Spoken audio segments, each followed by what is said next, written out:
You know, never in a million years did I think I would be standing in the City Hall of Salisbury getting ready to introduce Cassandra Whitaker to celebrate Gay Pride.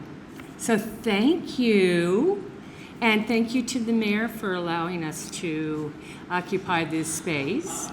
And no, really, I mean it. I have a tie for him if he'd like it.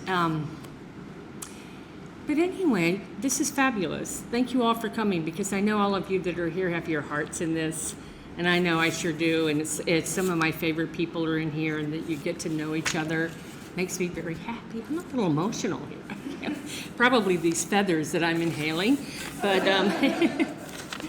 anyway, I'm so grateful to Caroline, who's always the champion of the right thing, the best thing, all of the things that you see around here. The arts business and culture department bring to you, and they work really hard behind the scenes. They make everything happen. They make all this pretty stuff happening, all these parades, all this Maryland Folk Festival, the splash pad that maybe you will avail yourself of it after this. And it's just a fabulous department. Tom Ford back there, he's just acting all shy, but he's just this amazing videographer and audio wonderkind. He makes everybody look so good. And also to Chris Damone, who is a terrific movie maker person. So thank you for coming. And what I'm going to do, I'm going to open this and then I'll introduce Cassandra. But I just thought about this poem, and I thought it's appropriate for this. And it's by Lucille Clifton. Won't you celebrate with me? Won't you celebrate with me what I've shaped into a kind of life? I had no model. Born in Babylon, both non-white and woman, what did I see to be except myself? I made it up here on this bridge between starshine and clay, my one hand holding tight my other hand. Come celebrate with me that every day something has tried to kill me and has failed.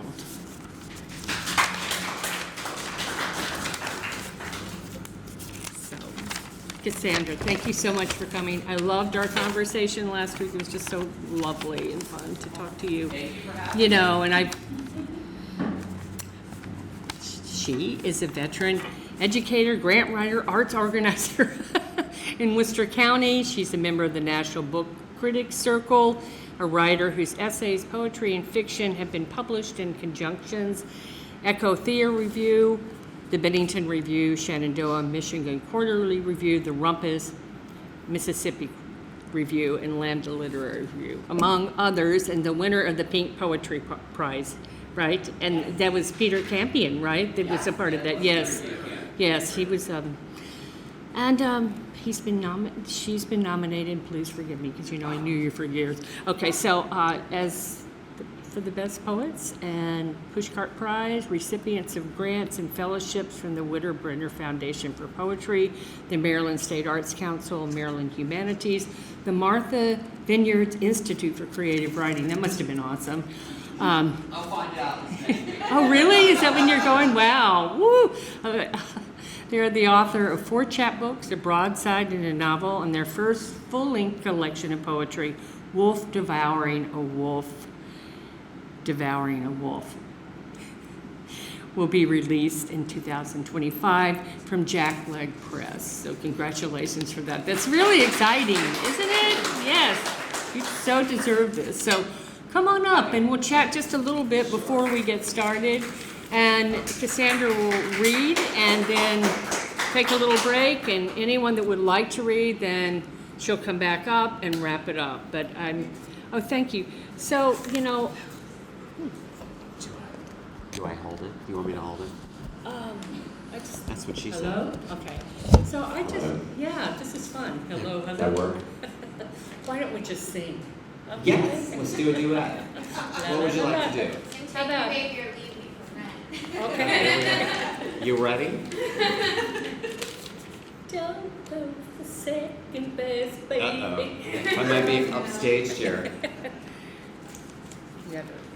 So, I want wanted to just open up with some questions. I talked to Cassandra about it, and I was hoping that we wouldn't be preaching to the choir here.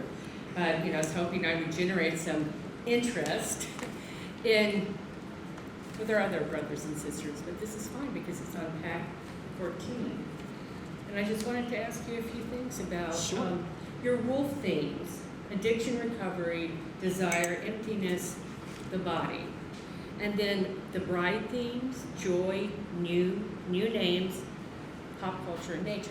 Now, this is the bride themes are new in terms Right. of themes, and coming out of a dark passage, a dark time, into the bride poems. So most of the poems I'm going to read tonight are wolf poems, so to speak. Okay, they're from this book that I'm currently editing with poet Richard Sykin for Jacklight Press.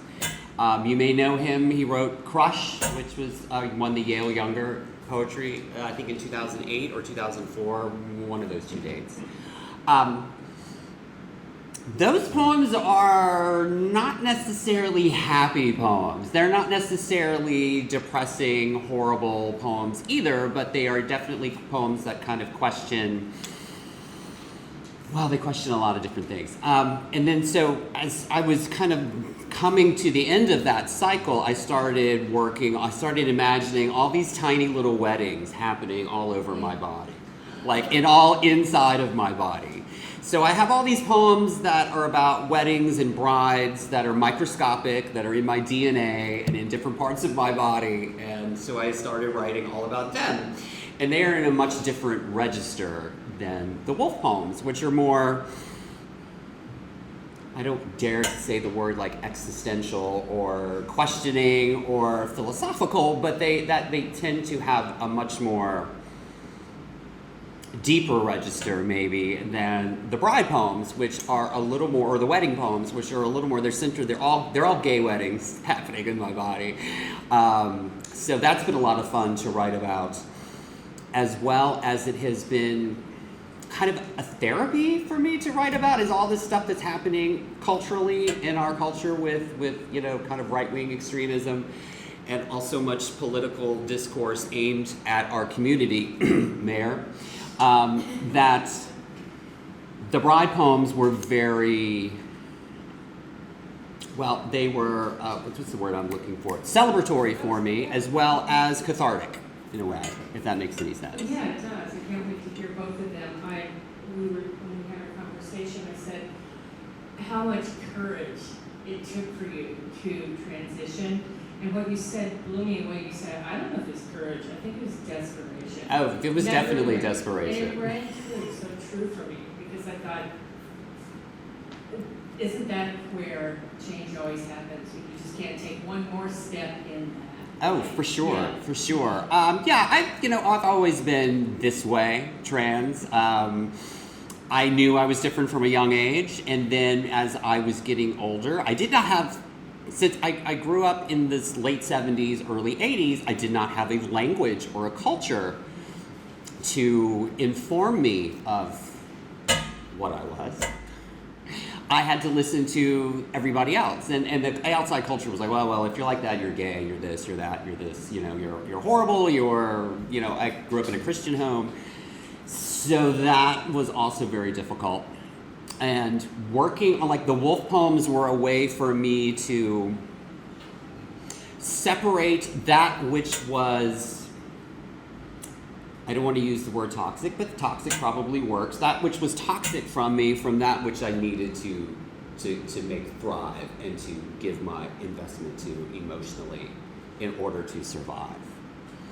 And so as those poems developed, first the wolf would appear in kind of just as a little character, and then the wolf would get a little bigger, and then the wolf was something else, and then it was really easy to do the wolf as like this political animal, because that was an easy target. And then as I was working that out of my system, so to speak, the wolf started to mean other things. The wolf became that which is in you, that which you cannot conquer or take care of or satisfy or satiate. So the wolf became this endless need, so to speak.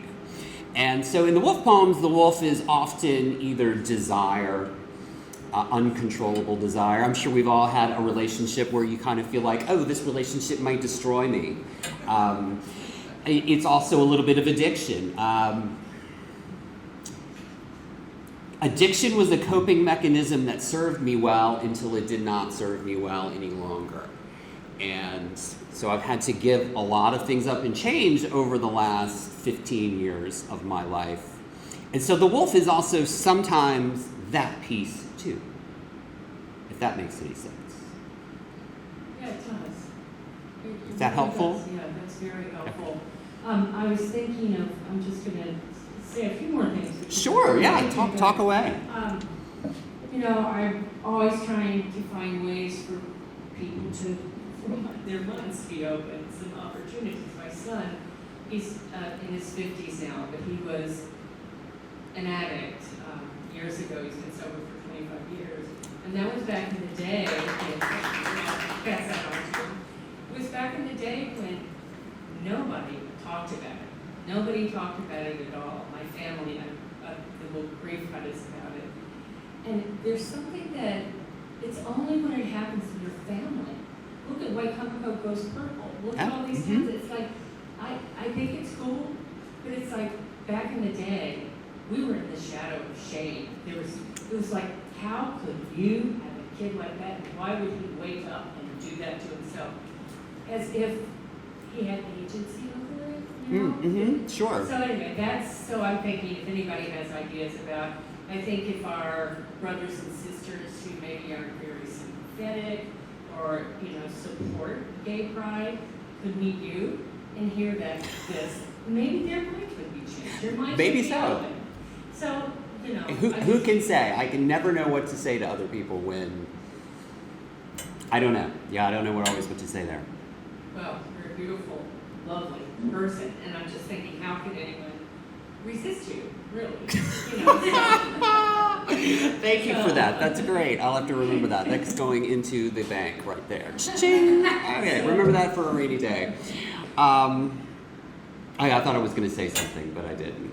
Well, and then this just has been on my mind, the poem "The Iris" by Louise Litt. Oh, yes. Well, our friend Amanda Mule, who read here, and I don't know if you know the story, but she's been underground for like 3 years, and horrific things have happened, and she came through, her book was just published, and she had a reading at the Writers' Center. John and I were up there, and she wore white. And then when you talked about the pride poems, I thought, her line, Louise Litt's line is, at the end of my suffering, there was a door.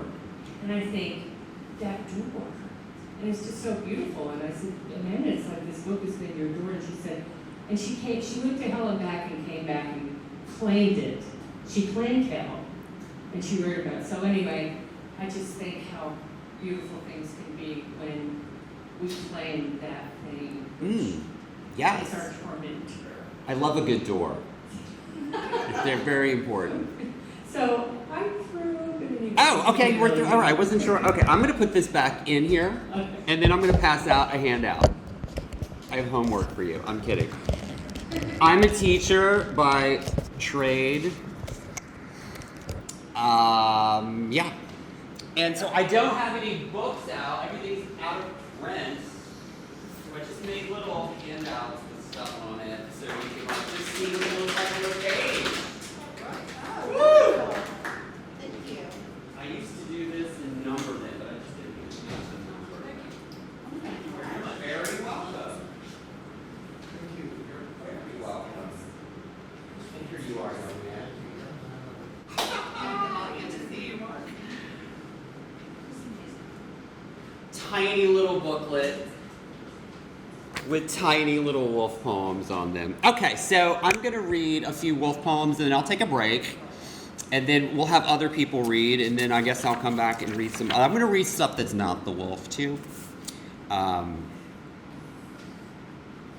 Just for a little variety. So I'm going to start with Emptiness Sestina. So this is... Well, I don't know. I'll just read it. How about I just read it instead of talking about it? Emptiness Sestina. To fill my emptiness, I stole from the wolf. Excuse me. Let me start over again. Whoop, whoop. Emptiness Sestina. To fill my emptiness, I stole from the mouth of the wolf and took the happiness of the moon to sate my hunger, to desire what all spirits desire, a body to embody and rise out of emptiness, my hunger to escape my body, a mouth as open as the moon, to flesh and consume like a wolf devouring a wolf, and doubling the desire for the moon, and doubling the emptiness, and doubling the mouth hunger's hunger. All I know of my body passed from a wolf, the importance of a mouth to enflesh desire, to diminish emptiness by borrowing happiness from the moon in doses. Happiness borrowed from the moon diminishes hunger, restless emptiness of more wolf. And what the wolf desires, a mouth devouring a mouth in service to the moon, and a body's desire to fill emptiness. A wolf's hunger, the wolf's emptiness shining like a moon in me. I lost my breath there towards the end.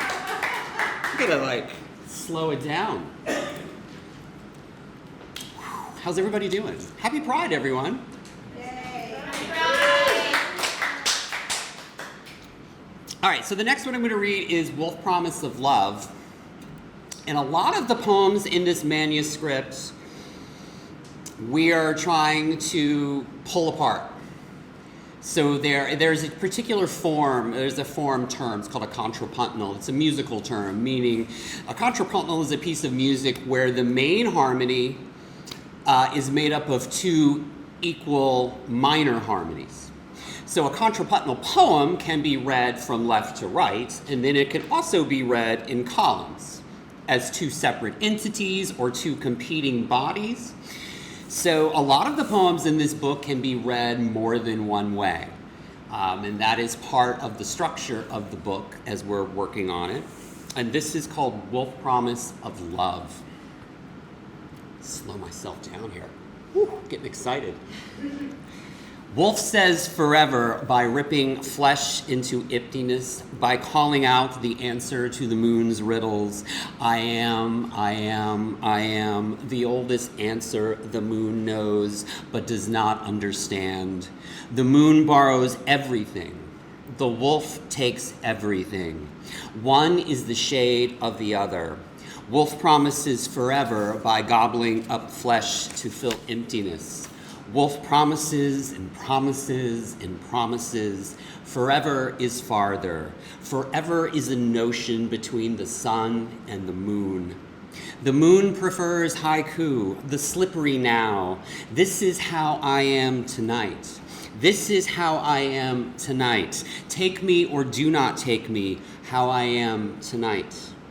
In the wolf's promise, teeth as bare as moon rock.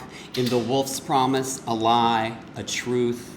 The now is never. This one it's a happier one. My editor's like, I don't think it belongs in this book.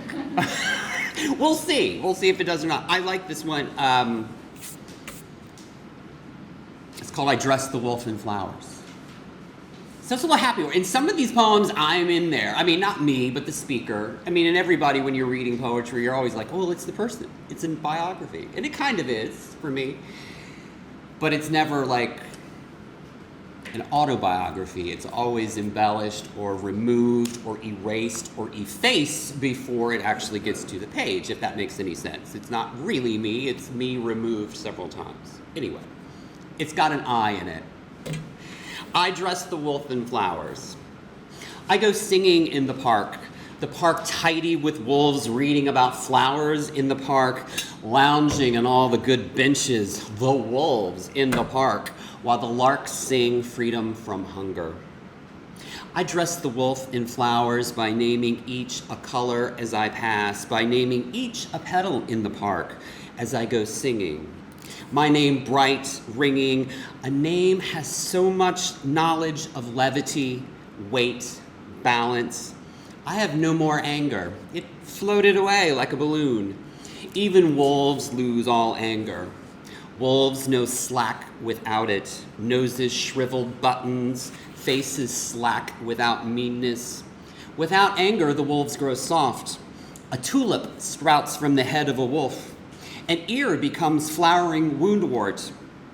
Wolves grow drowsy on benches. The park's full of wolves blooming. The butterflies rouse colors. A pair of doves settle on a downy head of fur. A dog turns without fear. An elm shakes their feathery fingers. Behind me, one by one, wolves slumber in green. The green lending its memory, its joy for now, in the moment, in the singing. Yes. If you're not a poetry person, you may not know that sometimes it's hard to go. Where did we get to the end? I'm not sure if we got to the end. Okay, so this is called Kissing the Wolf. This is from the Desire section. This one started out as a sonnet, and then it's changed some. I like using sonnet as a base form and then corrupting it as I revise it or just play with it. I find that that's a lot of fun, corrupting a form. So this is called Kissing the Wolf. What wolf that kissed me so, and in kissing me kissed himself?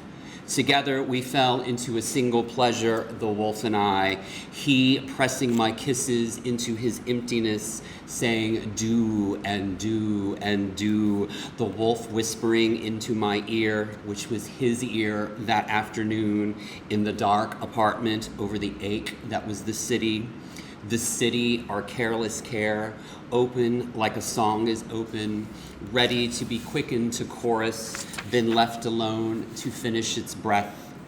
Breath was all he wanted, was all he gave, leaving me, which was himself, singing alone in the city's emptiness, which was mine.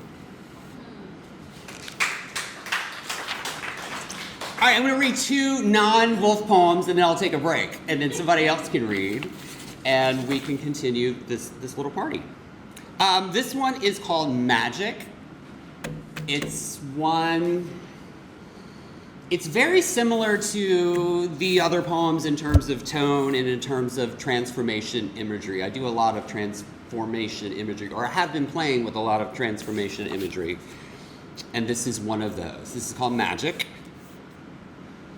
Once I turned into my mother's dress, yellow dashed with red and white daisies, a trim midi shape that supported the sky, bristled and oafish with clouds and rain.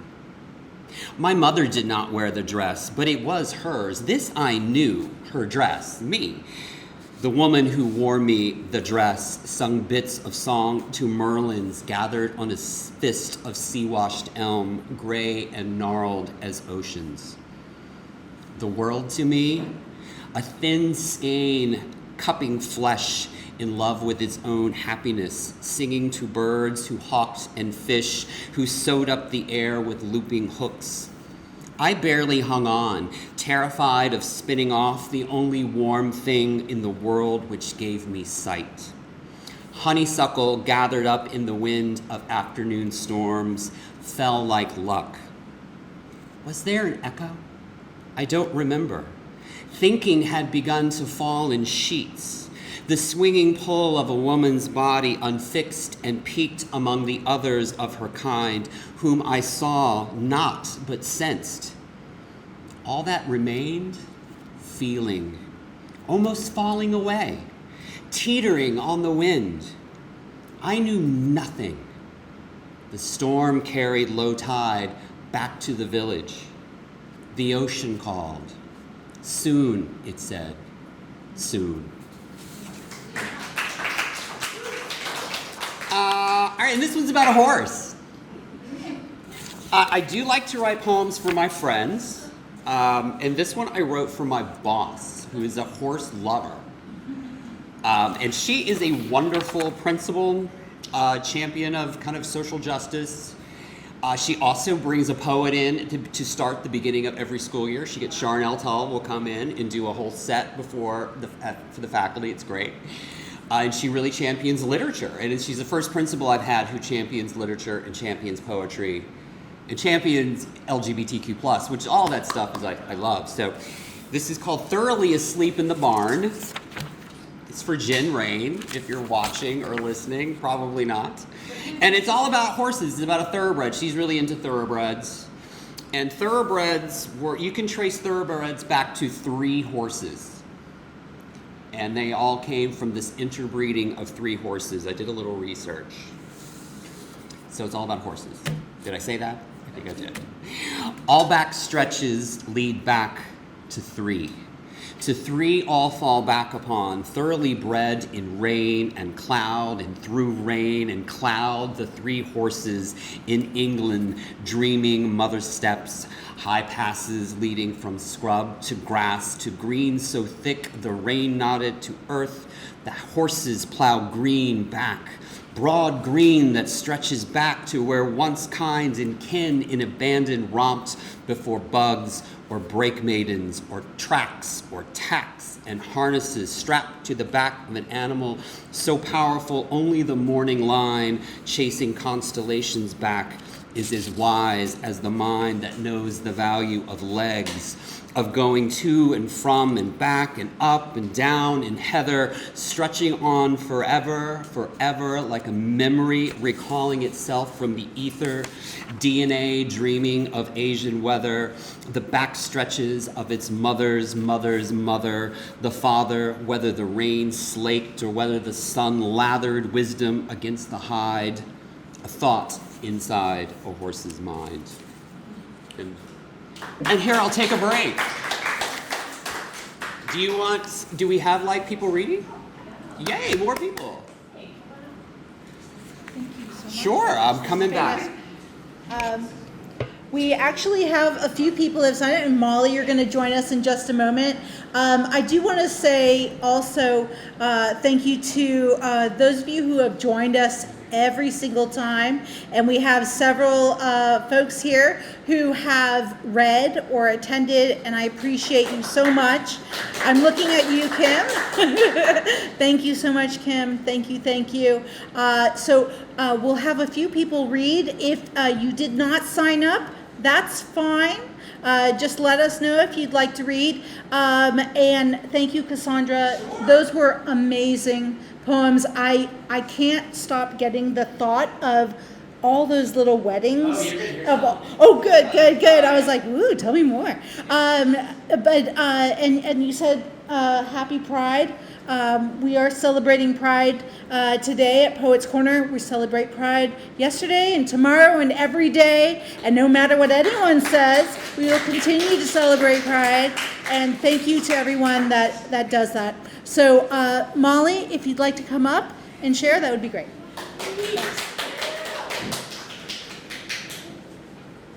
Hi. Yeah, happy Pride, everyone. Even to the mayor.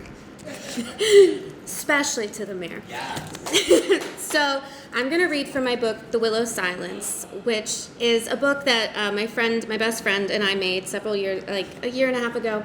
And we did these concept poetry books. She's an artist. Her name's Marcia Ruiz. She's from Mexico, and she's one of the most talented artists I've ever met in my life. And we would do these concept poetry books that were my poems with her illustrations, and they all told a story. The book itself told a story.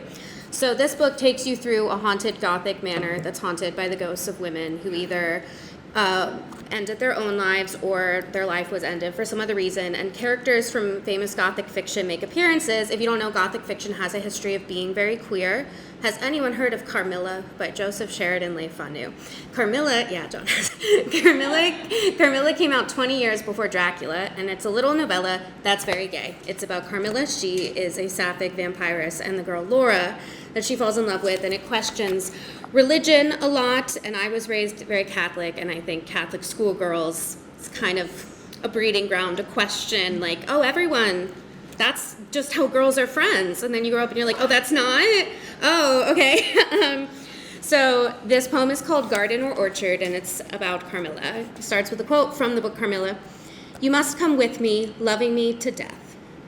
A bed made of blood from years of this. Men with nails. Hammers to judge, fists that turn to jury. Fears that become executioner. And yet you make sense. The folk songs they sing in the market burn me worse than the water your father has blessed with beliefs. Can you forgive me for the sins I pray you never know? I learned to love me despite how much rot lives inside my bones. I will love you ardently, like the stuff of storybooks I'm sure your mother read to you once, upon dreams and nightmares and memories we once wore together, fated to remain like this. You know I was destined to know you. Your white blonde hair like virgin snow, not yet trodden by heavy, commanding boots. Your eyes that long to be loved, your lips that beg to be kissed. Nobody knows us in this bed. My hands on you are more beautiful than their altars. I would kneel before you if you promise to never seek to know who I am and what I've been back before the horses ran me off your road. Okay, so continuing with religious trauma, the theme. So in researching this book, we learned a lot about the ancient religion of the Cathars, and we learned that originally in very old agnostic texts of what became the Old Testament, a fun read, love it, that there was a holy mother who was the wife of God, of Yahweh, was originally called, named Asherah. And she was originally for what became Catholicism, so the Father, Son, Holy Spirit was Father, Son, and Holy Mother. And they decided, we don't need that one anymore. And so we did a lot of research into Asherah, and that's what this poem is about. And we thought it was funny to start the poem with the quote, "Baby, lay me down and let's pray," which is from the song God is a Woman by the prophet Ariana Grande, if you've heard of her. So, come in, wanderer. Brush the thistle and brambles from your coat. Light a candle, and let me tell you a tale. King Asa said it was quite all right for men to make their fiction fact. Smashed the pithos, washed away the murals, boarded her up, hid her away, made her memories myth. Consort of the supreme God, sacred liar, Baal's lover, a Christian liar. So many names just for me. Water and words, blood and wine, sacrifice me on mountaintops if you must, but save the statues for all the daughters. Sea salt sweet on my tongue, foolish boys playing God. You cannot drown a sea queen. Remember me in the whispers, cult objects, pass between broken bones, hands tired of applauding a dead man in an empty sky. You can blow out the candle now, dear wanderer, traveler, forest-bound lover. I don't know how you got here, but wherever you go next, remember Asherah. Whoever you wish to tell them I was when I drew sacred breath, before this house became a hollow home, before the girl ghosts made up the firmament we stand beneath, before. I was once before. Now I'm only memories, myth, fiction, fact.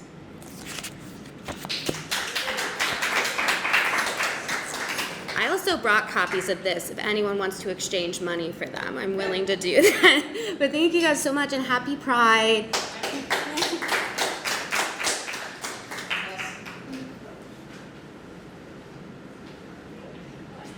So, I know that Kim is here to read. Yay. And I would love for Kim to come up. I remember the first time you walked in was it February? February. The first reading was, and I was like, explain everything. Explain everything to me right now. And you just made me almost weep. It was so powerful. So thank you so much for coming again. I can't wait to hear what you're going to read. So come up and join us. Mention that this is what Kim arrived in. Yeah. When we all first met her. And now she's been so great because we're like, you have to wear it every time. Well, I won't wear it if I got my buddy's truck because I'd look stupid. But You look great. thank you. Now I ride a bike. The reason I wear, as like I said before, the reason I wear this is so to be seen. I ride a motorcycle, and it all glows. Oh, that's Yeah, it's all awesome, isn't it? Yeah. And I even have a leather jacket that has the bones and everything. So yeah. Okay, this actually took place between me and my dad. It's called The Last Conversation, and it really was. And I was going to reserve this for the end of it, and I think I will, because it'll probably make more sense when I say it that way. It's called The Last Conversation. We sat outside my dad's RV, under the clear Florida skies that provided a backdrop, graced with thousands of stars. Dad turned to me and said, "I really wish I was living my life in this time. I really wish I was born later." I wanted him to keep going, and I prodded him with a, "Oh?" "Yes," he said as he took a drink. "There's so much more freedom." He took a deep breath, closed his eyes, and said, "My first crush was the Everly Brothers. I had all their records, even a poster or two. I have never said that to anyone. I understood why he kept that secret. I had heard while growing up the rest of the family talking about those people and the horrible things that should be done to them. Some even bragging about how they beat up those pansies because they deserved it, while laughing cruelly. Then Dad looked at me again, and his words just exploded. "You know, I would not go under any meds when I got procedures done or went to get an MRI. Why would you do this?" I asked. "I didn't want to out myself and lose everything. Everything I worked for. I didn't want it to be gone. I didn't want to be alone. I can't imagine living for 80 years and being scared shitless for most of them." I wondered why he did half the crazy things he did, like he was daring the universe to out him, and terrified at the same time if it did. It was obvious he was in pain. Misery at playing the husband twice, disappointment in himself, especially not just falling off, but destroying the fidelity wagon. Misery at trying to bury himself in his faith, which seemed to hate him as much as he hated himself. So much self-hatred that he used to brag about being perfect. I replay his words in my mind. I can now hear the uncertainty, the false bravado in the tone, the rag clutched around a shivering soul. He would never be truly free. He could not be his authentic self, and he was dying. "Now it is so much freer," he said with a lot of regret he should not have had. I would have loved to have taken him to a Pride event, to see those who were living their best life unfettered, to help him start his healing and find his self-worth. But I never got the chance, and neither did he. I hope he's at peace now. What I want to say is, we can't forget people like my dad. He did not, he could not, and he's gone. And all of us, we have to move forward together. We can't go back. I want all of us to feel together, welcomed, and safe. Thank you.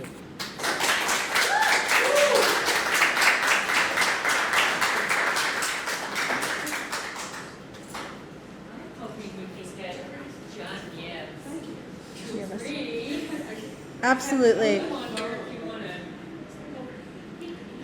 Just like the first time. That you're killing me, Kim. I have to say that what you touched on and the conversation that you had with Cassandra about it wasn't so much courage but desperation, and having a young daughter, I think about choices I've made in my life to be safer, to be liked, to be whatever, and the regret I have that I didn't live as authentic or as truthful or did what I wanted to do because whatever. And I try so desperately to let my daughter know that they need to make their own choices, to live their true life, and to be honest. And I think about Pride, and I think about how it isn't just a celebration for the people that are here, but the people that are to come and are still thinking and wondering what's going to go on. How anyone could be upset about honesty, love, just authenticity is insane, but there you go. But again, incredibly powerful.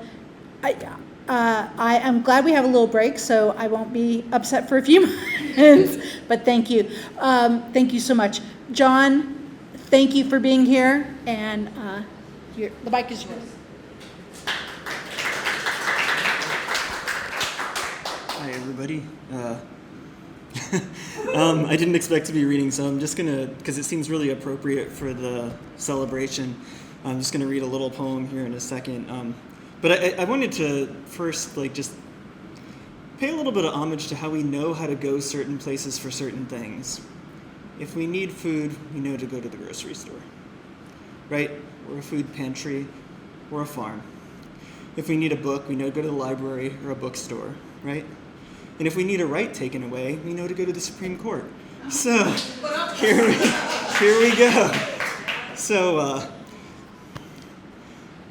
Elena, Sonia, Katanji, I'm sorry for you, it must be hard.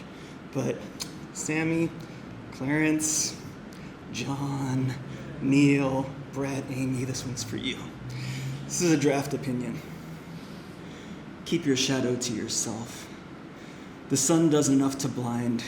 We've already registered for your permission to walk list, for your permission to breathe list, for your potentially dangerous smile list. You cannot keep us here, pressed to the water wheel, what we need constantly moving past us. You cannot spread us evenly across your toast this morning, no matter what you are toasting. You cannot add us to your collection of closed eyes in your bedroom drawers. We have already registered our vinegar, something acrid to spoil your milk feast, your bland bastard hearts. Your hiding isn't hiding. We know what robes are for. You aren't invisible just because you haven't lit the torches yet.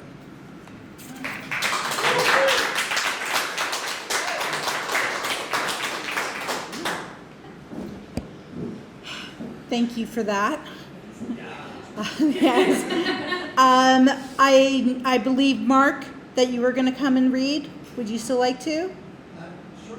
Yes? Okay. Mark, Nancy, come on up.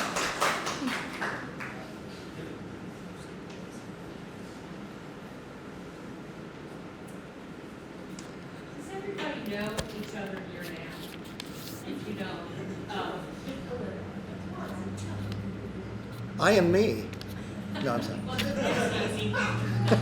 My name is Mark Delancey, Executive Director, Salisbury PFLAG. LGBTQ, he, him, his.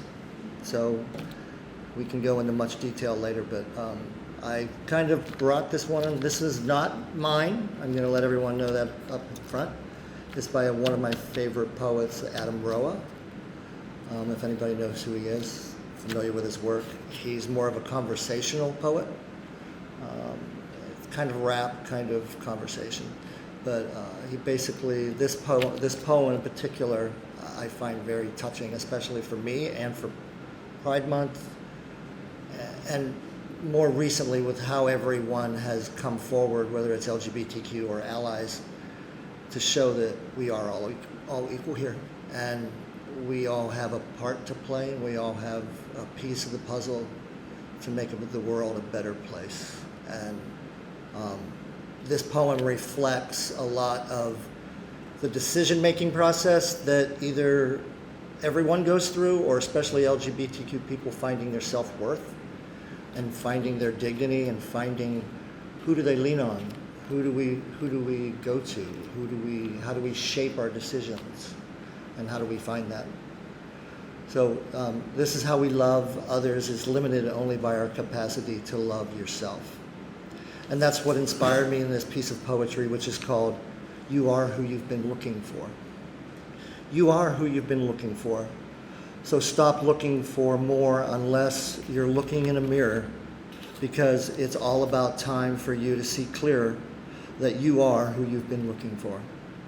And that empty feeling that you get, that hole in your chest, only you got that feeling because you think you're not blessed with everything you need. You see, we live in a consumerist society, which means they need you to buy stuff. And that's the easiest way to sell it, is to you, you're not enough. You buy this car, you get these girls.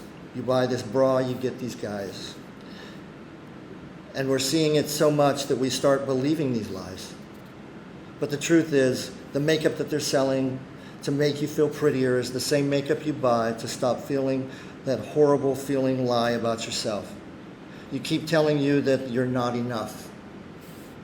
You are, and what about the movies that we watch, all the shows on TV? The more I watch, the more I see. I need you to complete me. And yes, love is the answer. Love is the key. But if you can't love yourself, how could you ever love me? And loving yourself, what does that even mean? Like massages, selfies, and that sort of thing? Because the more I think about it, the more it feels weird. I've always been taught that self-love is something to be feared. I've been taught that arrogance is bad and vanity is not good. And even with this bracelets that's telling me to act how Jesus would. So what do I do? How should I act? I'm supposed to love myself, but how do I even do that? Well, I got a trick that I picked from a friend who noticed that I was quick to defend her when she would say so negative about herself. And she would say, I'm so dumb, and I'd say, you're so brilliant. She'd say, I'm so weak, and I'd say, no, you're so resilient. And when I say I feel ugly, and then I would say, you're so beautiful. And she asked me, why am I so dutifully filling up her cup constantly, but treating mine own cup so irresponsibly? Because then I looked in the mirror, my voice was quite clear, and you see, and your voice was so clear. You're ugly, you're too thin, you're hairless, you're heavy, you received, and you got a pimple on your chin. And that's when she gave me a bit of advice that changed my life. She gave me a hug, and she said, treat yourself like someone you loved. Treat yourself like someone you loved. Now, I've been standing, but I needed to be sitting because I could not believe that I've been letting myself keep forgetting that I am who I was always looking for. And deep in my core, I knew it was time to stop looking for more until I could look through all of my fear and look into the mirror and see clearly the man looking back at me was the only one that could make me happy. And I am already enough. I am not more special or unique than you. This is why I'm here, to speak to you. You are already enough. And when you start to see that, you will start to see your world get a little bit brighter, your load a little bit lighter. And you can see that your life can be a lover, not a fighter. And that life, you deserve it. And because you're worth it. And you no point letting yourself keep forgetting, because no matter what you say or do, you are perfect. And so today I hope I leave you with a direction correction away from the flaws that you see in your reflection. They are not flaws to me, they are simple protection against all the doubts you have of your perfection. So I start today to take a good look at the mirror and say, I am who I've been looking for. Thank you.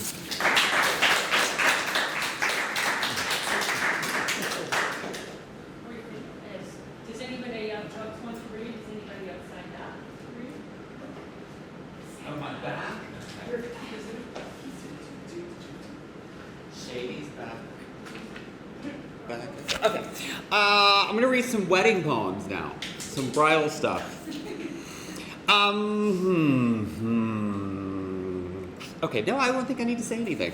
This one's called Wedding Reception Flooded in My Liver Once. And that was just kind of, the title will probably change. It's just kind of to give it a setting there. I used to drink a lot.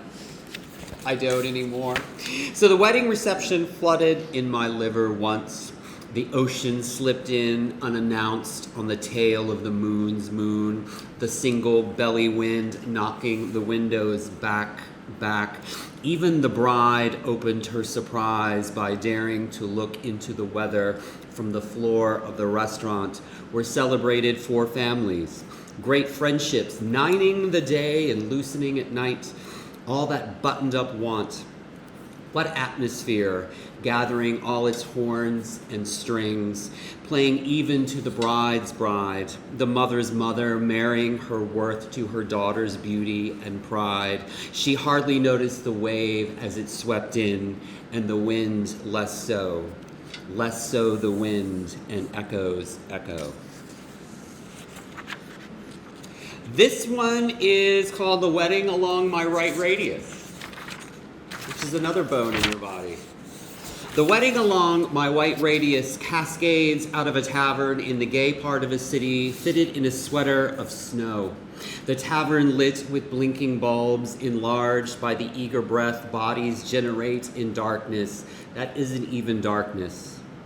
By the time words discover bodies, the lovers are sober under a bombonier of lights hanging from trees in the neighborhood, free at least. Moments of joy between those who care in caring's care, a family of those without. The wedding expands into night, to neighboring cafes and bars bridged by neighborhood lights, a city block for the reception, a sturdy stretch of lovers loving dancing because dancing keeps the wolf back, all that stamping and shouting, the children of friends, laughter, the wealth of today, now at once we must say, I love, I love, I love you. This one's called, this is another one about my liver, sort of, not really. It's called The Wedding in My Liver is a Sensible Affair. Sometimes I have a little too much fun with myself. The wedding in my liver is a sensible affair. Two old queens waiting on each other with an audience. Everyone laughs. There is no booze. Hardly anyone smokes, not even the band, as polite as they can be with the songbook. It's official at last, over the long ache of it, at last. Tears, beaded jewels, and hotel light, cheers and clapping claps. Desire sleeps in their senses. Everyone has slept with everyone else or wanted to. Desire is a curious spirit. It settles in the chocolate mousse which everyone devours, savoring the last bite. The napkins tell the story. It is only by the end of the courses that the blood becomes merry despite the dry glasses, the dry noses, the sober chicken dinner. A couple disappears into love again behind a faux colonnade. Another joins laughter, collaborates with the band. Dancing brings heads to light, celebrating two old lovers, hand in hand, dandied alike, each a half of each. You can see where they snap to, snap apart. And this one is the last of the wedding one I'll read, and then I'll read a couple of little more wolf ones, including one about a Taco Bell. This one's coming out in the new Shenandoah, which should be out soon. I think it's out in the new Shenandoah. Maybe it's out in the fall. I can't remember. This is called The Bride in My Right Thigh Wears a Wolf. The bride in my right thigh wears a wolf hide over her shoulders as she carries her bride through the gloom of a blizzard that snapped to over the stone church, bearing the weight of pretend. The brides are happier now that the party was canceled. The preacher wine drunk and stinking at the words he insisted were his care to finish. The bride listened out of kindness for drunks before picking up her wife to carry her home. The guests had never arrived. They had never left their warm domes. Some blamed the old seer. Some blamed the bride for choosing such a cold, happy hour. In a few years, no one remembered the shape of her disappointment when she countered her neighbors after snowmelt. Celebration in her face, hand in hand with her wife, swollen with joy only love gives. Okay. So I'm going to do two little wolf. One of them has a swear word in it. Can I read that? Is that okay? I can read a swear? Yeah. No one's going to be offended? I did. You did? Yeah, I guess you did. Okay. This one does not have a swear. So if you were expecting it right away, you're going to have to wait. This one's just called, right now it's called Wolf Celebrates, but it probably will change. Wolf celebrates emptiness by making more emptiness. The cold emptiness of the moon's music is an open space. What a great service to the moon, creating emptiness for the moon's influence.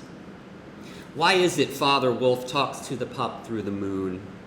Why is it Mother Wolf shames the pup through the moon? Who is the moon to a meadow mind? Sunlight is the riddle, pollen and dew its turns. The moon's mind is borrowed from the sun's happiness. The wolf who is not a wolf knows this. Wild grain growing up on the edge of some windlorn brace of locusts twisting up through the swamp's edge. Here the wolf minds the warm happiness of the green. Here the wolf is not. There we go. That's a little. All right, so this will be the last one I read. This one's got Taco Bell in it. So if you know poetry stuff, this is Taco Bell quarterly material, 100%. That's a literary magazine. It's real. It's very exclusive. You have to have Taco Bell in it to get in there.